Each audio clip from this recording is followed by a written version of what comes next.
Ata jogi ginyalo bedo johocho kata jolony weche mag somo. Yes. Ato kopogore kod mano wang'e ni nyaka sani nyithindo mana kaka iwacho ni nyithindo ma sani koro riwore kod form 1 kata klas 9. Thothgi gin nyithindo ma pod tindo. Iwacho kanyo ichwoyo ranyisi ni moko kuom ginyalo bedo jo higni 12, 13, 14. To mae koro giwuok e lwasi moro mar ponono skul mar ji ne dhi dala to dhi skul to dok pacho.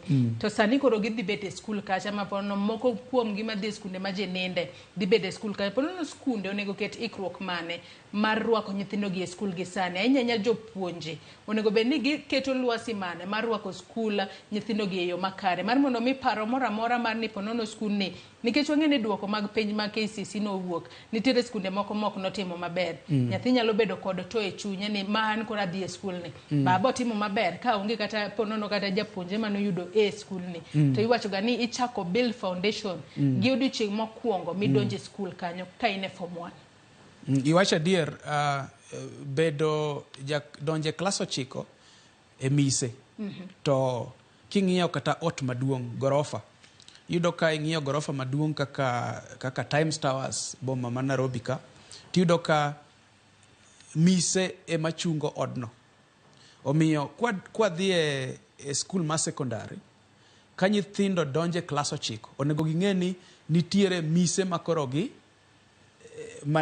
giketo ma mise karach to ot nyalo gore piny. Mane momiyo sama nyithindo donje klas 9 to sikunde loso gimiluongo ni orientation kata induction program. Orientation kata induction program nyiso ni kapok gichako somo to iloso kaka inyalo wuo kodgi, to moloyo wuoyo kodgi en bende nyiso gi mondo ging'e ni sikul mar sekondari chalo nade, to lwasi mar sekondari no chalo nade, ni mae kama kaka skunde moko gin skunde madongo kabisa. Skunde moko tindo ma seche moko kiwuotho matin kama tisetieko skundno, lakini nitie skunde moko madongo ma seche ma nyithindo donjo cha osenyisgi ni mae ka udhi somo to nitiere kaka ikonyogi mondo ging'e gik matimore e sikundno. Iluongo ni induction gi orientation program.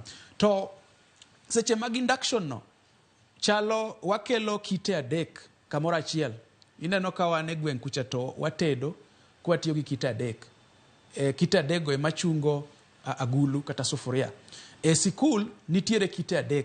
Nitiere janyuol, nitiere nyathi sikul, to nitiere japuonj. Iyudo ka sechego ikelo jogi kamoro achiel. To kosekelgi kamoro achiel, idhi wuo kodgi mondo ging'e gik monego bedni gitimo. Ineno kamano. Aya katieko, nitiere gimoro miwacho kanyo ni duoko osewuok. Nyoro naneno clip moro ma jonyuol kaachiel gi nyithindo ne golo japuonj maduong' e skundno. Ne gilawe kabisa. Giriembe skundno, to ne giriembe nang'o? Nikech duoko mar klas 12 nok ber. To iyudo ka kwang'iyo wechegi maber jonyuol, tiyudo wawacho ni mondo wabed gi duoko maber, kite 3 nyaka ti kamoro achiel. To kendo nyithindo bende onego ng'e, nikech iwacho ni nyathi nyalo donjo e skul moro to seche moko en skul ma pok yudo duoko, kaka koro Tarang'anya High School pok oyudo duoko in Migori County. Kose kata mna wawacho ni skul kaka Matinyani Kitui pok oyudo duoko. Koro iyudo ka nyathi nyalo bedo noluonge skul makamano to openjore ni to ka jo klas 12 ok oyudo duoko to wan marwa biro bedo nade? Kose kwa wuoyo kuom jomoyudo grade marach mar E magin 48,000 ka. Seche moko idonje skul ma sikundno ema nyithindo mang'eny noyudo grade marachno. Koro inyalo wacho ni to koro marwa biro bedo nade?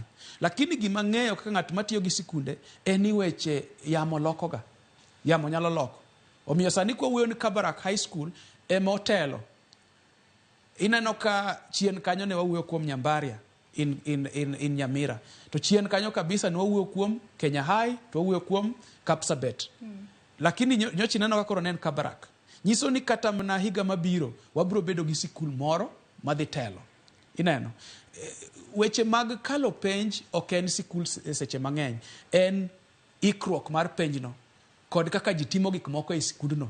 To kaka ji timo gik moko e sikundno kelo kaachiel jopuonj kaachiel gi jonyuol gi nyithindo.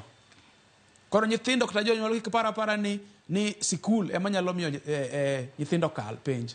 Ji duto nyaka ti matek mondo wakal penj. Hai. E chenro ni mar mbako romo bende